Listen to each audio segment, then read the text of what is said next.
Hello दोस्तों, स्वागत है दोस्तों हमारे YouTube चैनल के एक नए वीडियो में। तो दोस्तों छोटू साहू और प्रेमन साहू का बेटा हुआ है, जैसे कि मैंने पिछले वीडियो में आप सभी को बताया है। तो दोस्तों उस वीडियो को आप लोगों ने नहीं देखा है तो आप देख सकते हैं। तो दोस्तों उसी वीडियो के कमेंट में भाई लोगों का बहुत से कमेंट आ रहा था, और जिनमें से छोटू साहू का बेटा का क्या नाम है।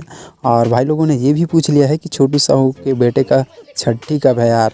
रुको जरा, सबर करो। तो दोस्तों छोटू साहू और प्रेमन साहू दुर्ग में हैं, नागपुर जाते हैं तो पता चलेगा ये सब।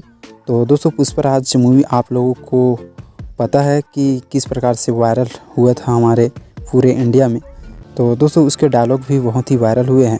तो दोस्तों छोटू साहू का बेटा भी पुष्पराज की तरह मैं झुकेगा नहीं साला पोज में फ़ोटो क्लिक किया है छोटू साहू ने।